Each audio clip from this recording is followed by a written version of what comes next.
My name's Elliot Arthur-Worsop. I'm a founder and co-director at Football for Future. We work in football to drive sort of social change. We believe that it's such a, one of the most powerful social phenomena in the world to be able to drive like societal attitudes and mindset shifts. I've got a background in the environmental sciences and social movements. Currently doing a master's in power, participation and social change at the Institute of Development Studies. I don't need to go too much into the climate crisis. I think this is why we're all here. I don't need to do any education, but obviously dangerously close to going past tipping points.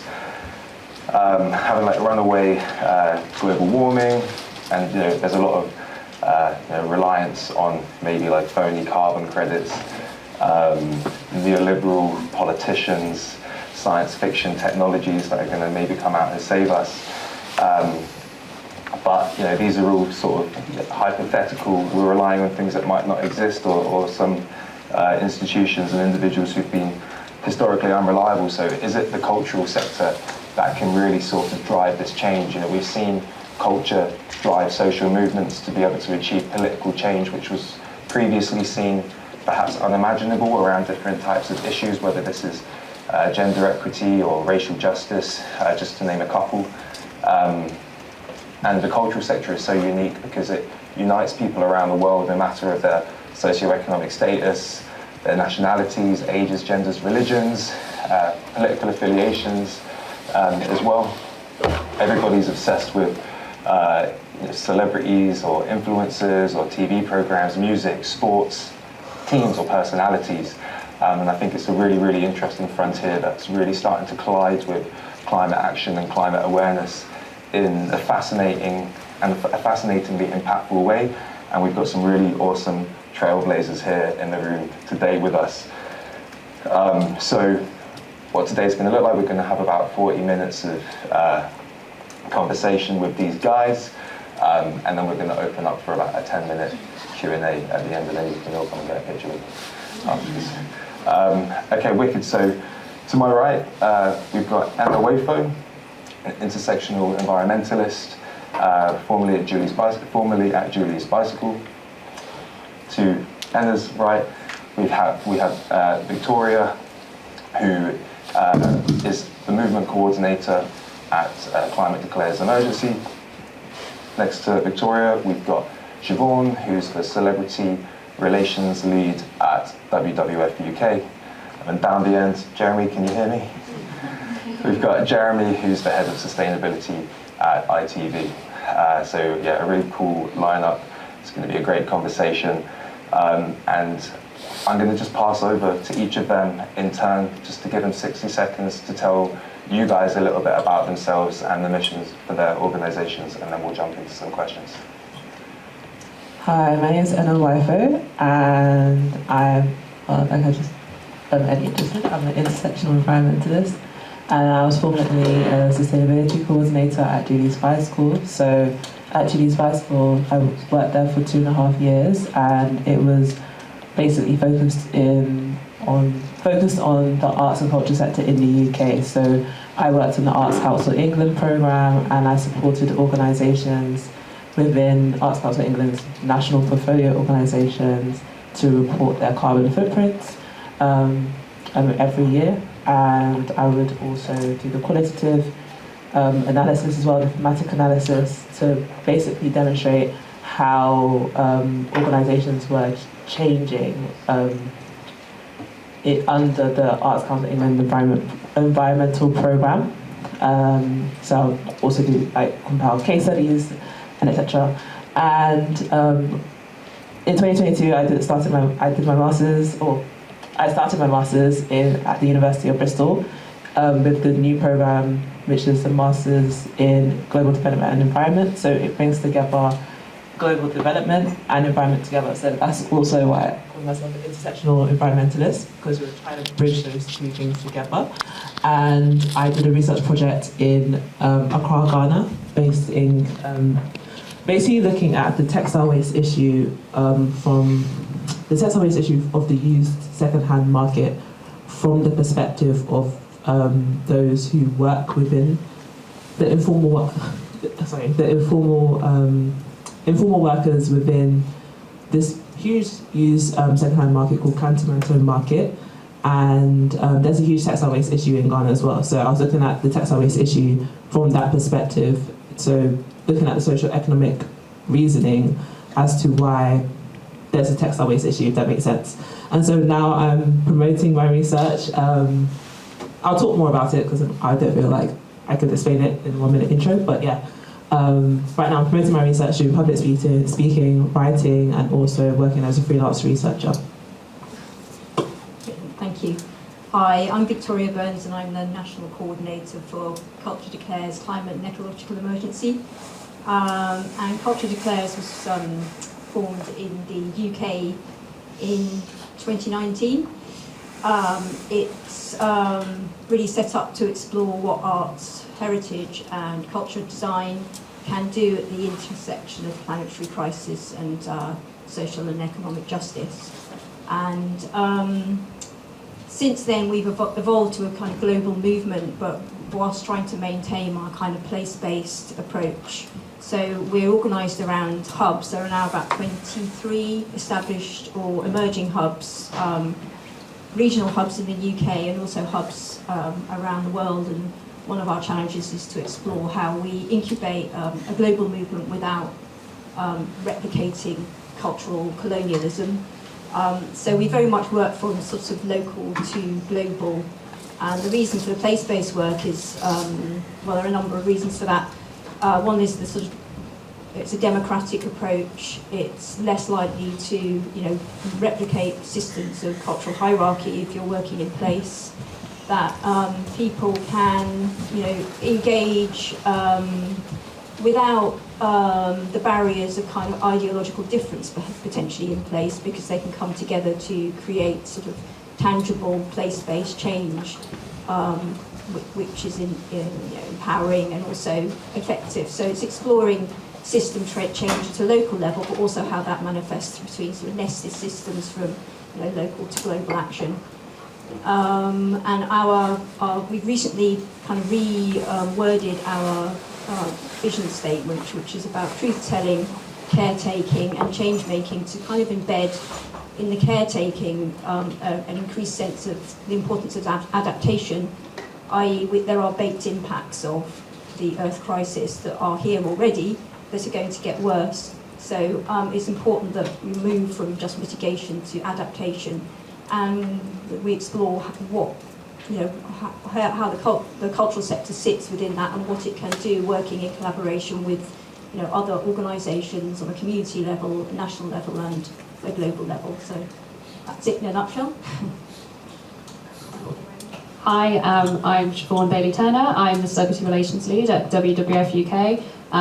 You could say that I sort of bring the glitz and the glamour to WWF and conservation as such. So in my role, I look at aligning celebrities and influencers to our call to actions, to our campaigns, to our fundraisers. It's a weird job to have in conservation, I tell you that, but it is one which does bring huge impact in terms of knowledge to different audiences. WWF's mission is to bring people in harmony, which people live in harmony with nature. So I look to create those relationships with celebrities and influencers and amplify that through their platforms, whether that's working with brands, whether that's working with other NGOs throughout the practices. Yeah, that's me in a nutshell. Thank you very much. Hi everyone, hope you're enjoying the conference. It's very interesting. I've been working in TV for 20 years, first 10 as a producer, mostly as a sports producer, so actually interviewing people in shorts for a living and making nice programs about them. And then after I got a bit tired of it and wanted to work on climate stuff, so I retrained, I did masters in sustainability, and for the last 10 years been working in sustainability within the TV industry.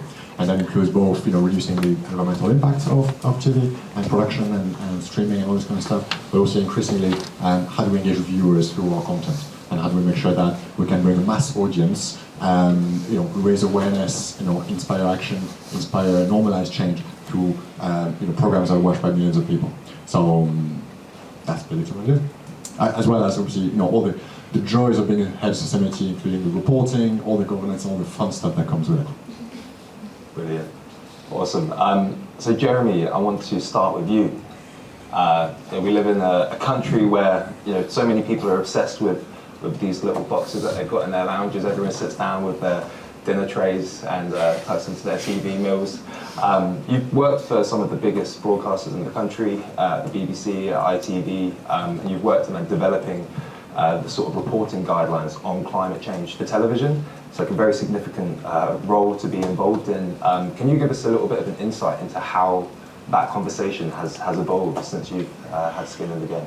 Yeah, very much so. I mean, it's been fascinating over the last 10 years. When I started, sustainability within TV was just purely operational. It was purely about cutting carbon. And it was almost like there was a force field around kind of editorial people. It's like, no, you can't go there, you can't talk to them. It's kind of like a whole different world. And over time, we kind of broke that down a little bit. And I think it was 2018 when I was at the BBC, I started to work with the news team, and we created, we reviewed the guidelines about how to report climate change through news. Created some training courses to bring like thousands of people across the newsroom to think about how to report this stuff, differently, to understand the context and so on. And then moved on to talking to the wider genres outside of news, so entertainment, sport, drama, all this other stuff.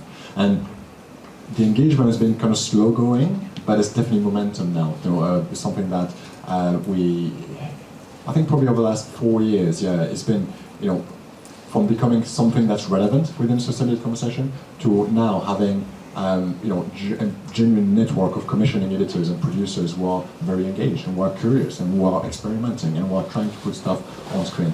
So it's been fascinating. One of the kind of milestones or the landmark we had in 2021 with other broadcasters in the UK, we created something called the Content Climate Pledge that was launched at the COP, whichever it was, in Glasgow. And basically, it's all of us broadcasters committing to doing more on screen to engage viewers. And just the concept, the process of coming up with that pledge was really interesting because, what's the language that we can all agree on in terms of, being non-controversial, but based on science, based on the opportunities that we have and so on. So it's fascinating, and at the moment, I think we're going from strength to strength, and it's really interesting because it's always that tension between, wanting to change everything now, but also meeting the audience where they are. And what we found, especially from an ITV perspective, ITV is all about popular culture. It's all about bringing millions and millions of people. Escapism. It's all about kind of relaxing with your family, with your kids. So it's not about banging them on the head with the hard climate science, because then people switch off. They go to Netflix, they go somewhere else. So it's not even that. It's not necessarily it's not something that we want to do. That would be terrible in terms of conveying the message. So it's more about embedding it within soap, within daytime TV, within entertainment, and trying to find creative ways to bring the topic to life for people who don't necessarily care about this stuff in the first place. So that the solutions are becoming more and more granular, more and more interesting from a creative perspective, and it's just more and more happening in this space. So that's quite interesting. Fascinating evolution, and I wonder where it's going to go next, and we'll maybe touch on that towards the end. Enna, moving to you now. Intersectional environmentalism is such a fascinating niche, and it's so incredibly important, talking about climate justice and making sure that nobody gets left behind, all perspectives are included in these conversations. Can you give us a little bit of an insight as well, because it touches on everything, whether it's film, whether it's arts, whether it's television, whether it's sports, whether it's literature, what the sort of history or the context is of intersectional environmentalism in the climate discourse, and sort of talk so that we can better understand where it sits in the UK today, and maybe some of the barriers, challenges and opportunities. I would say that in the UK, I feel like it's not a popular term, intersectional environmentalism. It was coined by some of the more younger in the USA. So they have a collective, the Intersectional Environmentalists, and so they just connect to different issues like racial justice, economic justice, environmentalism, to also kind of I feel like in a way it constrains the movement, or brings it to grounds the movement a little bit more, in the sense of bringing the realities of people's lives into the conversation. I think in the UK, especially in London, I think one of the more popular ways we see it is through Sadiq Khan's role as a mayor. A big part of his campaign was to speak on like the death of Ella Kessie Deborah, who was a 9-year-old who died. She was like the first person in London whose death was actually named to be caused by air pollution. She lived in, I think it was Lewisham, and what they found was that when she had an asthma attack, every time she had an asthma attack and she was hospitalised, it was correlated with how the air pollution was peaking within the area she lived. And so that's also the reason why we have ULEZ ultra low emission zones to protect young kids or protect people with asthma who are living in working class areas that are kind of redlined to have all these like in general in London, black and brown areas are 50% more likely to be exposed to environmental risk in general. And so, and it's also, for black and brown, you're more likely to be poor, working class. And so we're seeing that environmental risk is just, is very much dictated by your socio-economic issues, socio-economic conditions, basically. And it's also, with my own research, I didn't do it in Ghana, I didn't do it in the UK, I did it in Ghana, where I'm talking about waste colonialism, textile waste colonialism, where people are desperate to make, or they're trying to make a living under the informal economy, and they're buying secondhand, or they're importing secondhand clothes into this area called Cantonment Market, but they don't have much choice in like the quality of the clothes that's coming in. And so what happens is that 40% of the clothes is waste. And so, and they have no choice but to accept this, because this is how they're making their living, this is how they're supporting their family, and the alternatives are very limited. And this also perpetuates waste colonialism, because the Ghanaian systems don't have the capacity to process any of this waste. And so you see it on all the beaches, you see textile waste tentacles across the beaches, etc. And so what you find is that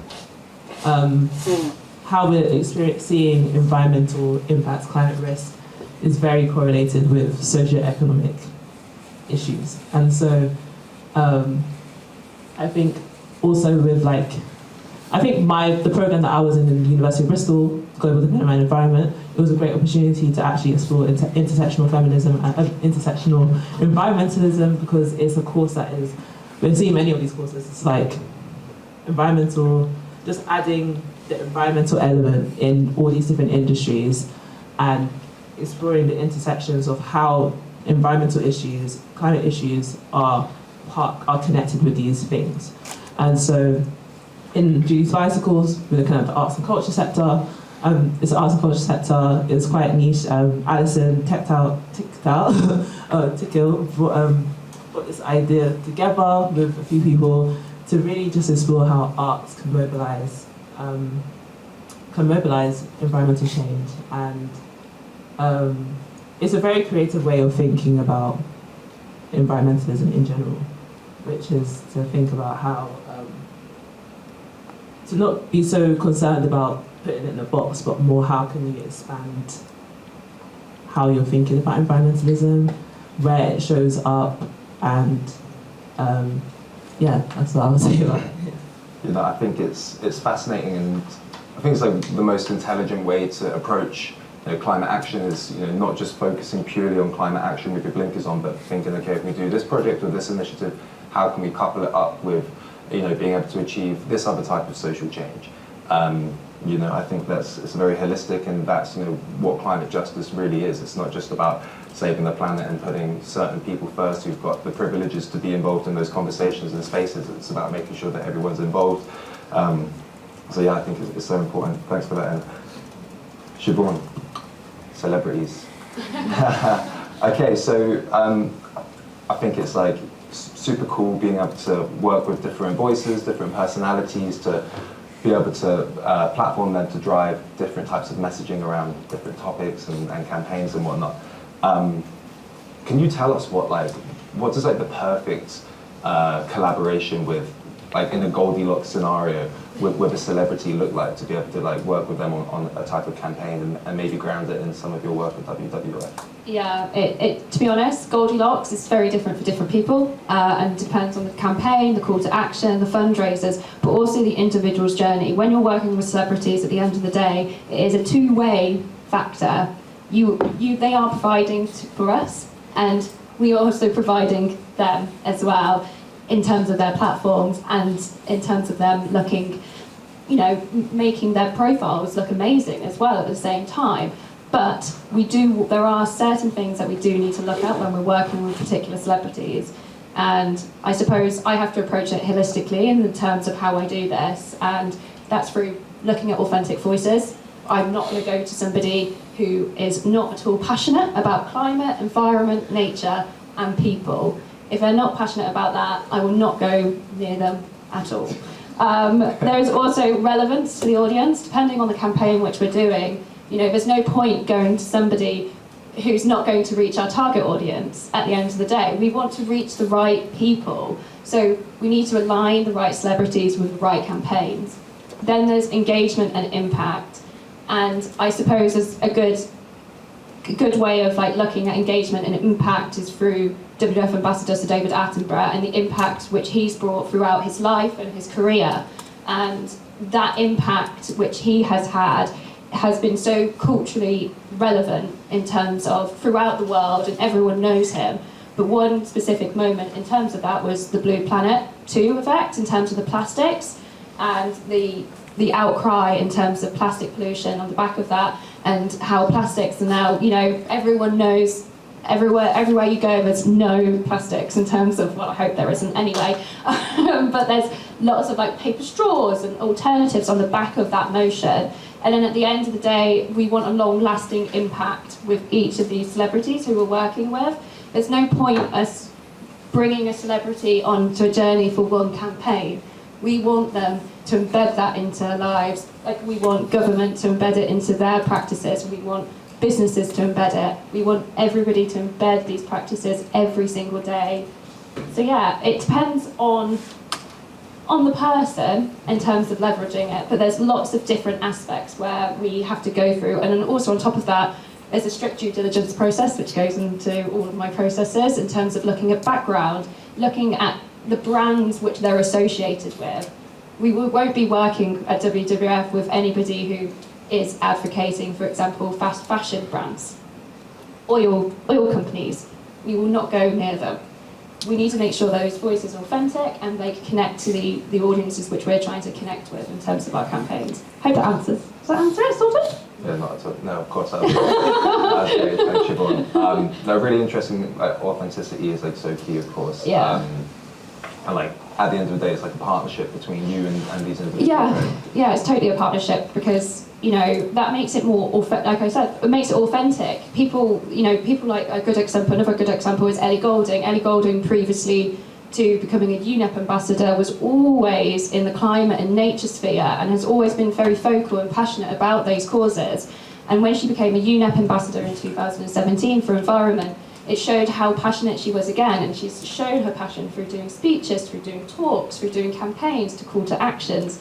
And in 2021 or 2022, I can't remember, I onboarded her as a WWF ambassador, and since then her focus over the last couple of years has been astonishing in terms of indigenous people, forests and deforestation work throughout the Amazon. So there are we have to create a journey with these individuals in terms of it, and yeah, it's all about leveraging all of that together. Nice, awesome. Thanks, Siobhan. Victoria, we're going to talk about partnerships on a bit of a different scale now, moving from the individual to the collective. Obviously, collaboration drives greatest impact, and that's the sort of philosophy that we want to be seeing to be able to drive the change that we know we need to see in the next decade and beyond.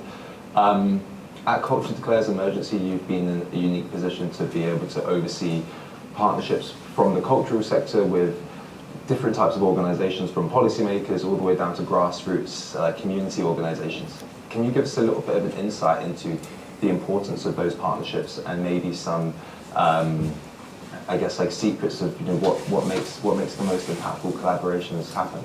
Sure. Yeah, I think one of the principles and one of the most important things that Culture Declares pushes towards is actually activating communities, not just, culture and the arts is very effective in raising awareness and potentially then scaring people and then putting them off if they haven't got a pathway to do something. So one of the other reasons for our place-based work is that we can engage active and caring communities to work towards resilience and regenerative projects in their places. So partnership working is absolutely crucial. If we're trying to make impactful and tangible change in communities, then you have to work, leverage your power from the cultural sector, the arts sector within your communities to work with education, local businesses, maybe people producing gardening projects and food, local energy initiatives, the local authority, and so on, and health and care and different kind of faith groups potentially, to make some systemic change. And that's the important thing, and that's why partnership working is so crucial. And I think what arts, heritage and culture bring to that is their ability to engage people, empathetically, to provide convening spaces, to actually bring people together, to raise critical thinking, to, arts has a license to transgress. It's there to get people to see things from different perspectives.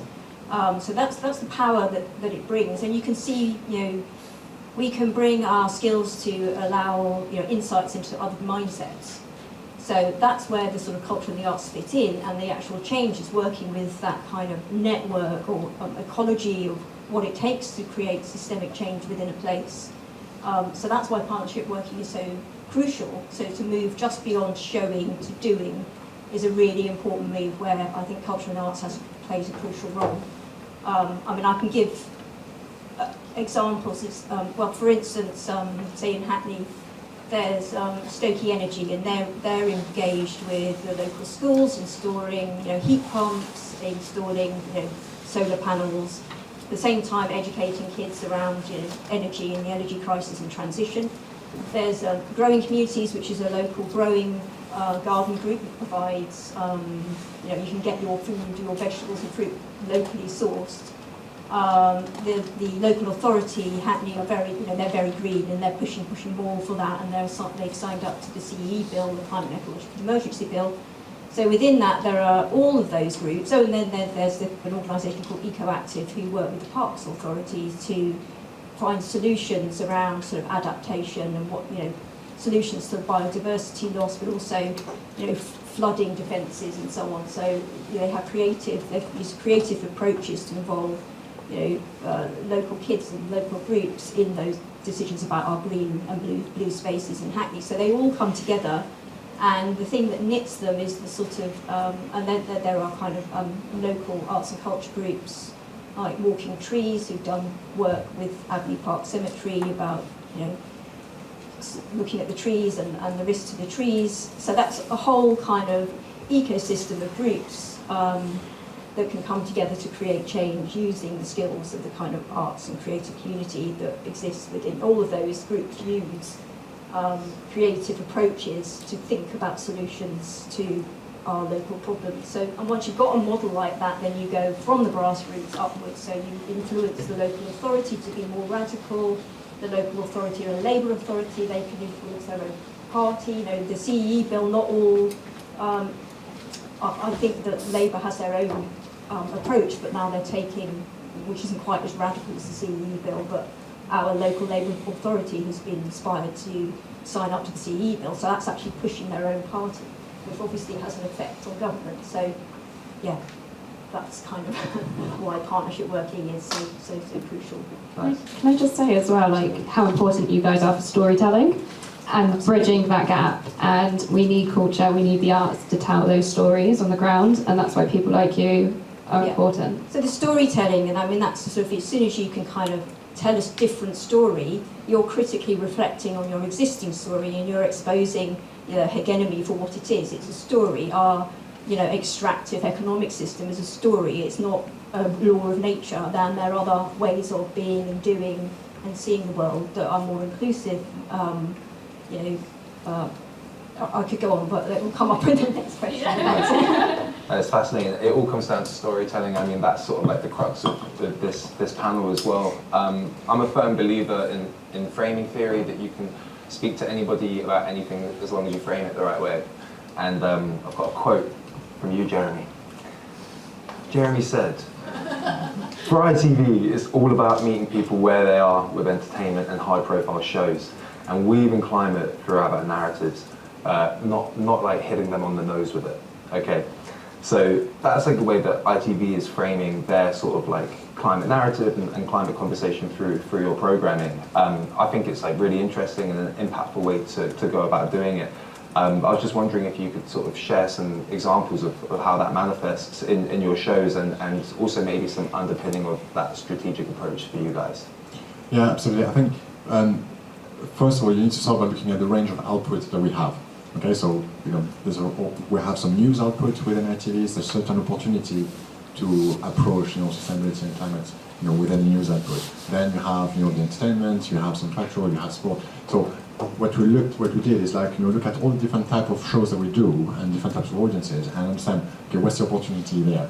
And we came up with like 3 main pillars of action. One is around informing people and making sure that we make climate and the wider situation we're in, bring that to life for people, either through news, but also we have dramas that do that. There's a drama recently called After the Flood.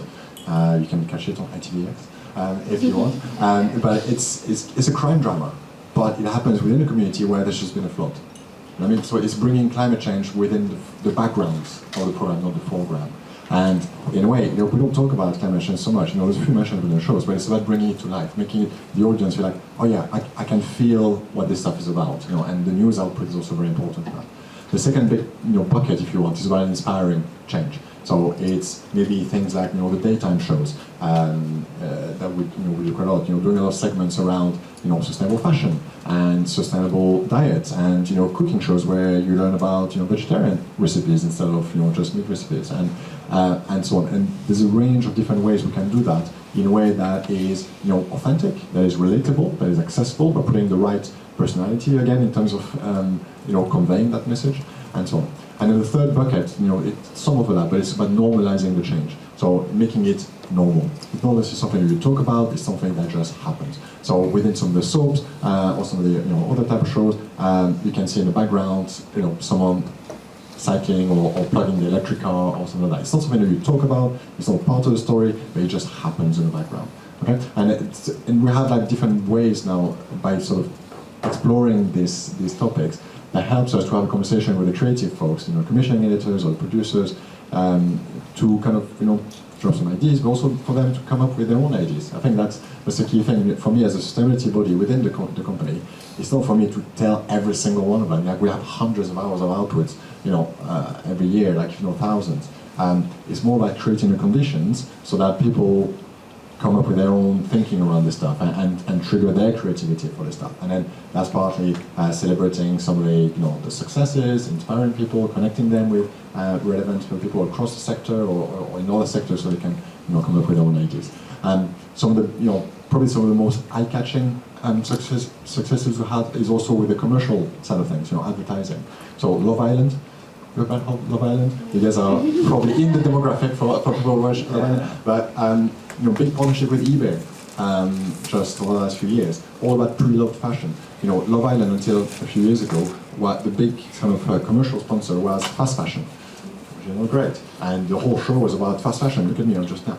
And just with that partnership with eBay, it's all about pre-loved fashion. So now the people, the contestants on Love Island, have a shared wardrobe that they can sort of pick and choose the same clothes, and then they share them. And just culturally, that's quite a big shift. And then also commercially, that means that we are putting a spotlight on a brand like eBay, where people can learn how to shop differently, or pick up a new habit of how to shop. And not necessarily think like, oh, I need the one piece of clothing I'm going to wear once that nobody else going to see, but actually, oh, I found something really cool on secondhand and I can sell it again.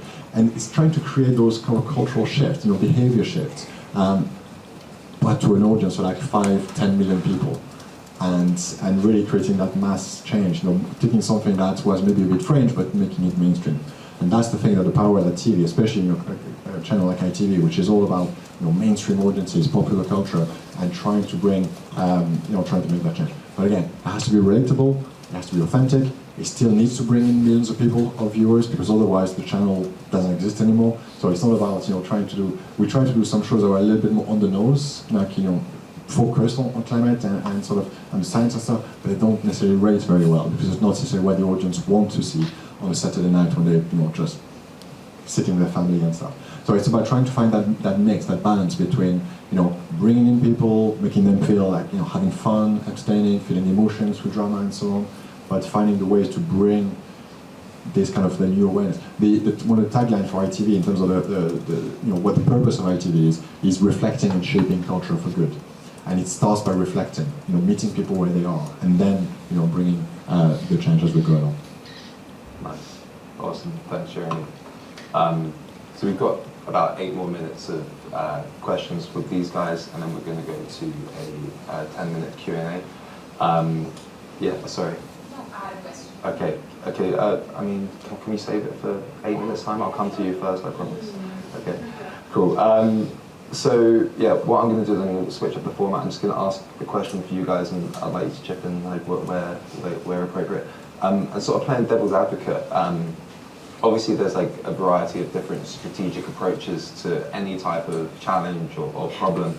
ITV's storytelling and climate framing is one, but obviously we're already sort of we know that we're so close to going past various tipping points of irreversible destruction and runaway sort of like hothouse, ecological collapse. A lot of these effects are baked in. We've reached a lot of planetary boundaries.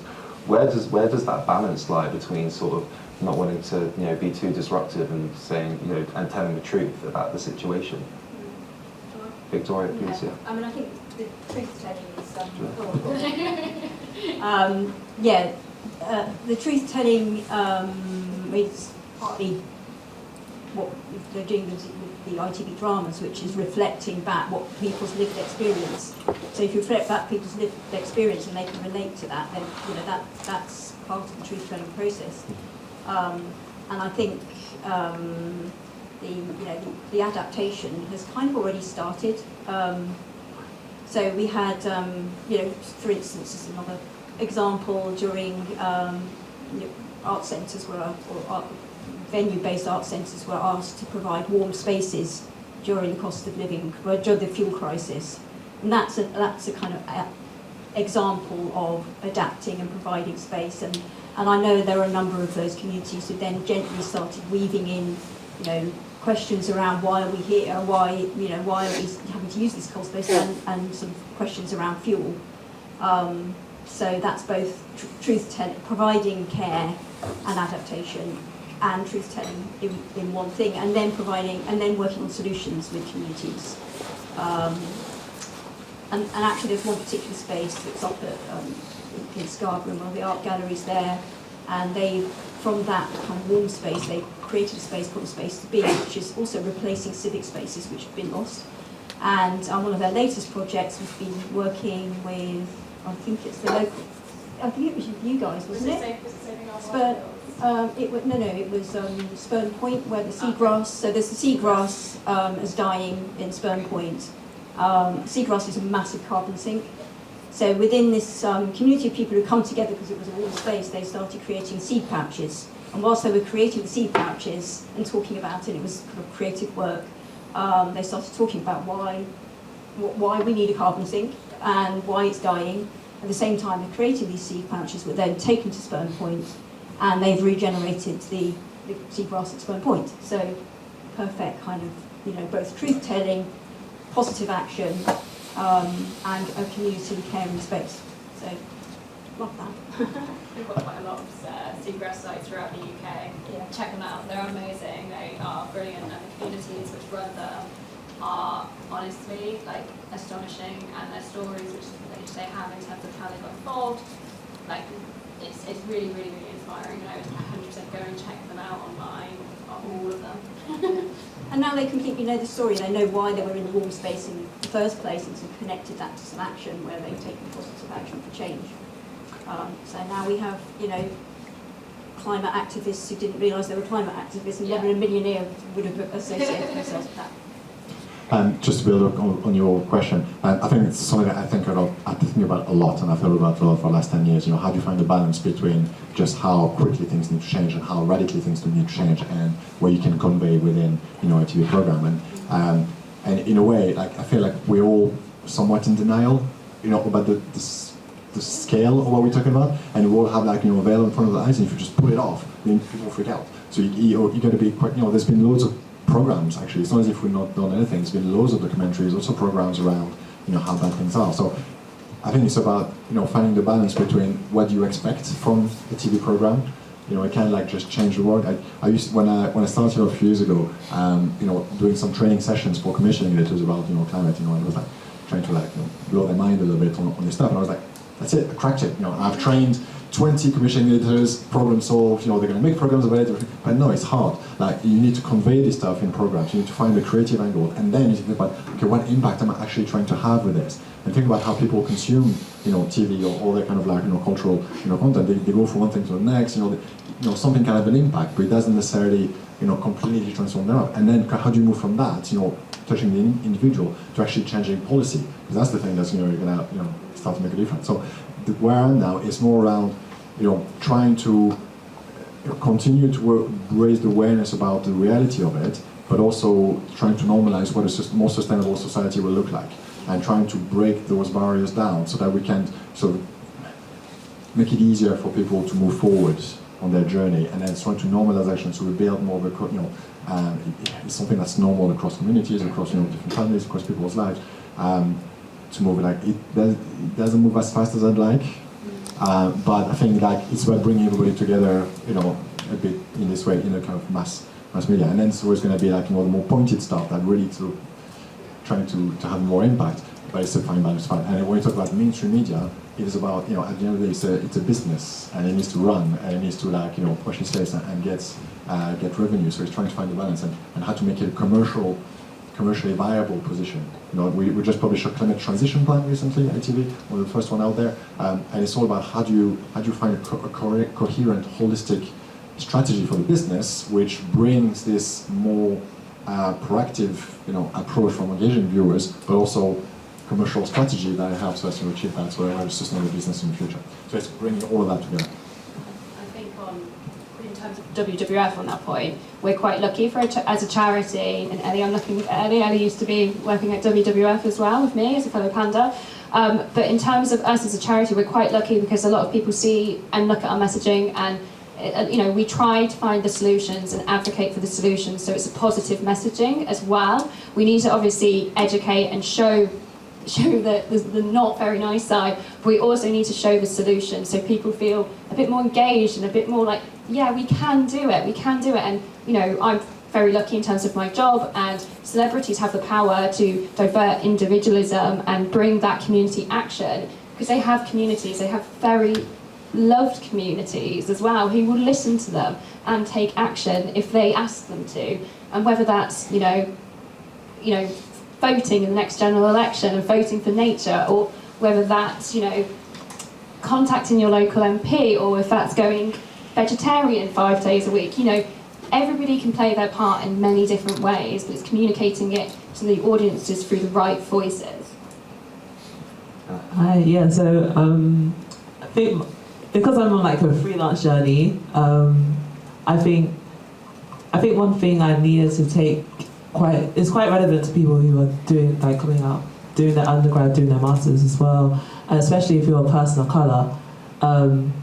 A lot of my work was based on thinking about environmentalism from African perspective, and because I myself am a black African environmentalist, and so in terms of like the culture shift or engaging narratives, it was less about the mass mass communication, but how can you get very specific? And one of my master's research provided the opportunity to actually speak about a very specific story related to, well, Ghanaian community.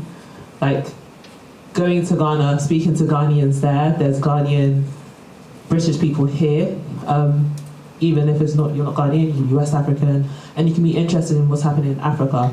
And so that also provided me the opportunity to public speaking with an organisation called Motives, who focus on engaging young black and brown people in STEM careers, but they got me in their environmental program, like Greener and Greenwich. And so even through that, just doing that research, I was able to speak to an audience. It was like 60 students, and majority of them were black. And the mentors in the program, most of them were black. And loads of them did not know what was happening in Ghana with this textile waste issue, which is quite massive. It's like 15 million pieces of garment comes into Cantonmental Market every year. 40% comes as waste. The fact that you can even see it in the beaches tells you everything about how bad the issue is, and those people just didn't know that this was an issue, and it engaged them in the sustainability conversation because it was a relevant story. And so I think if you're a person of colour and you can really, one thing I've also started working on is I worked on now. I have a Substack publication. If you follow me on LinkedIn, you can find it because I post about it. I do the graphics and everything. But one exercise I've been working on is really just theorizing based on that research. One of the concepts I'm talking about now is formless environmentalism. So kind of rethinking what is an environmentalist. Just doing away with the technocratic categories, like the fact that you have to know carbon footprints, etc. Maybe not. Maybe that's not super engaging for people.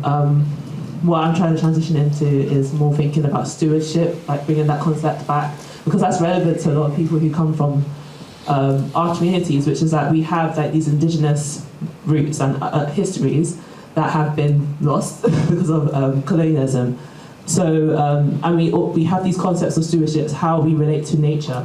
And that's a concept that's been I don't know how to describe it, but it's been forgotten.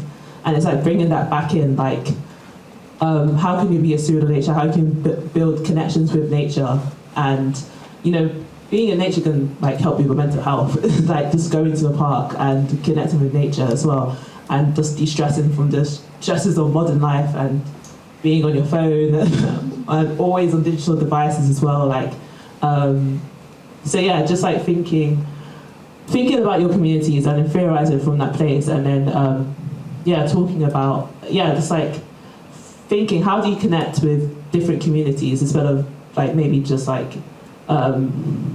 getting into mass communication. It's part of mass communication because you're contributing to that, and people can think about how they communicate better as well when you're doing that work. So I think.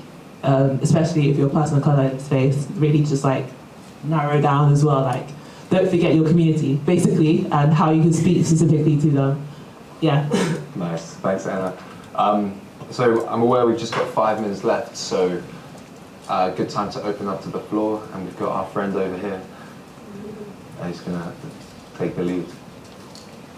Hi, I'm Sarah. So my question, also, I love your Substack, by the way. I'm subscribed to it already, and I've been reading it for a while now, so thank you for writing. My questions to Jeremy, you said that you talked about meeting people where they are, and I'm a climate social scientist, and I also study all of these relationships about how you can't shock people into radicality and action. But I don't know if you'd agree with this, but you know the inside situation in ITV, and I think the truth of the matter is that there are funders who want TV channels to keep shut, because until recently, BBC, for example, did not want to even talk about the fact that biodiversity degradation is happening because of anthropogenic changes, and they only started after the pandemic. David Attenborough came out with no, not Wild Hours, the one right before. Yeah, exactly. So that is when they touched upon the fact that, climate change and anthropogenic changes.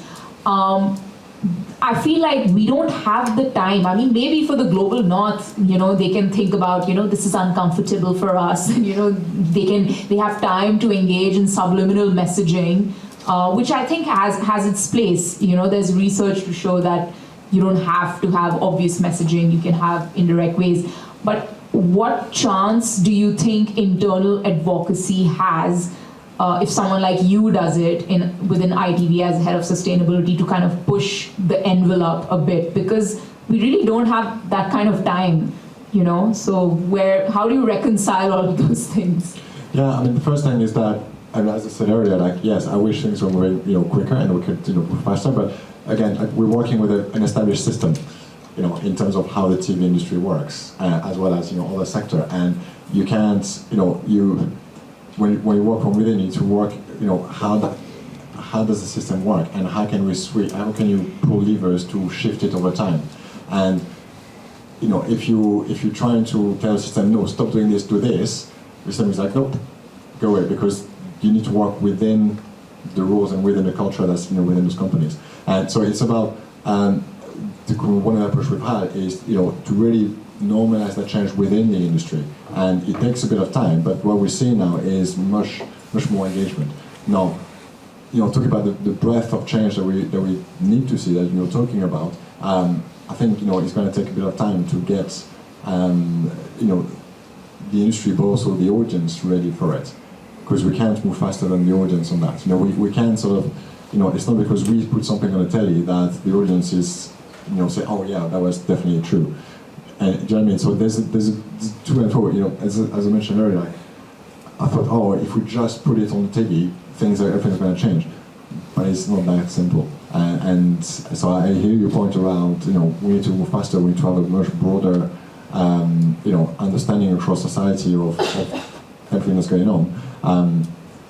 But we need to bring the whole, the whole industry with us on that, and that takes time. Okay. 5 more minutes. Okay, sweet. That means we can do one more question. And so we've got a hand in the back over there. Awesome. If we can wrap that up in 4 minutes, and then everyone can just do one final call to action or parting message before we wrap up. My question is for everyone. I'd love to hear your thoughts on this. I think when we talk about culture shifts, the audience that we have in mind are people who maybe need more awareness, but they're at least open, I think, to changing their mindsets and their behaviors. Is there any hope for people who are active climate change deniers? Is there any hope to shift their mindsets? Yeah, I think there are very, very few actual deniers. I think there are cynics. I think there are some quite dark forces who are not emerging. They're there on the far right, neoliberalists, who, yes, they are leveraging denial, but they know what the impacts are, and the impacts hit the most vulnerable. It's genocidal, it's racist, and they know it. And they might disappear into their kind of, in climate-controlled environments where we all die of Armageddon, starting with the Global South. But I don't actually believe there are that many out-and-out deniers. The danger comes from the neoliberalists on the far right, and they're growing in power, and that's quite scary. Can I mention as well? I think as well, it doesn't really matter if you don't have 100% buy-in. No matter what you care about, there's always going to be some people who don't agree with you, and that's fine if there's 10, 15. People talk about critical thresholds for movements to become successful, right? And there's you can look at critical thresholds for other movements. Climate's different because it's a much bigger transition that we need to see. But I think that the fact that there's some people that don't care, obviously we want that call to be as small as possible, but I don't think we want to worry and waste our energy on trying to persuade people who are just too far gone. Yeah. And I think it's more people who are scared, who are kind of deniers or disavowing, rather than they'll say, we showed them the science. But people are frightened. That's why they're avoiding it. I don't know. Well, it's terrifying. Yeah, it's a terrifying point. Just to Jeremy, final you've got point, 2 minutes. one final point. It's about normalizing action. If you normalize action, you don't need to convince them or anything like that. You can just build the muscle like taking action, and in a way, that can influence awareness and behavior and sort of attitude by action. So I think that's the main thing for us. Cool, amazing. I think we can wrap up and just go along, and everyone can just give like one parting message. And I think as well, like some of these guys are going to be around for a drink afterwards, and we'll be hanging around. So if you want to come up and chat, then come and grab them. For me, I think just like one parting thing is that I guess that we've always had like the science, right? We've always had the stats and the facts, or always, like maybe say for the last 100 years, and there really needs to be a big shift around communication. That's like the biggest challenge, and that's what's maybe going to save our backsides if we're going to be able to like plant the seeds to a more sustainable and equitable future.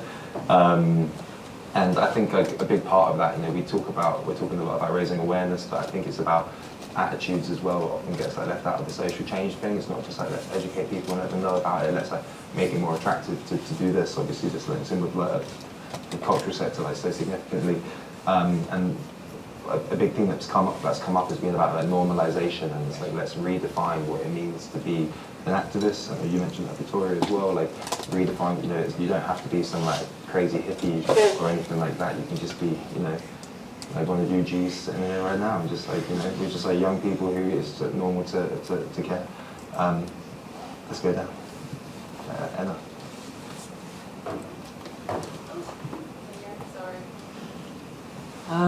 Final thoughts. Just reiterating what I said. Like, I think it's good to be someone who's embedded in community and talking about your community and thinking how can you speak to your sphere of influence, basically, like not just speaking from people who are just outside of your influence and trying to reach that level where, like, if you were to, like, explain it in football terms, sort of being like, what do you know? Like, what do you know, who do you know, and how can you speak to your community? And that could really be, if everyone does that, that can be really influential in normalising the conversation. Great, yeah, absolutely. Find your community and find your tribe, and you know, make a difference on a community level. Find out what's going on locally for you. If you're in London, the South Bank Centre hosted a cultural assembly with Culture Declares last year, and as a result of that, they are forming a Lambeth North hub, and they're going to be conveners for conversations in London. So keep an eye on that, and join Culture Declares. Come and declare. I'm going to join. Use your voice, use your platforms, vote. Biggest thing you can do, vote. Please sign up if you have. Is it over? Is it over? Oh God! Oh, if you haven't, next.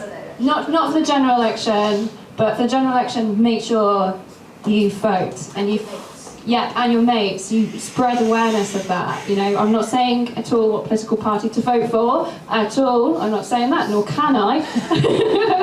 But please use your voice. Thank you very much. Second that. We're in the midst of like a radical change, like historical level radical change, right? We spent generations building a society, a civilization on the idea that, you know, we're separate from nature, we can do whatever to it, and there's no consequences. Now we're in the midst of that reckoning, and everything needs to change, from the political structures, the kind of economic structure, the culture behind it. So for me, I always, you know, it's almost like living through something equivalent to a renaissance, if you kind of go back to a bit of history behind you. And I really feel like we're in the middle of that, and it doesn't happen overnight. It's like, all right, chaps, today we're doing a renaissance, we're going to change everything from the way we see the world and everything else. We're in that sense. So it's all about what can we do individually to drive that, you know, with the principles that we believe are right, with the, you know, what's within our agency, how can we push our talents or expertise to really drive the change based on those principles, and you know, the change will happen because it's inevitable. So let's be part of it and let's be ambitious. Awesome.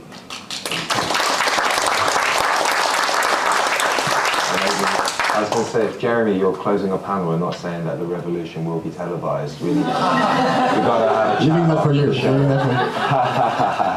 you. Cool, yeah, guys, thank you so much for your attention and the great questions, and to the amazing panelists. Thank you, guys.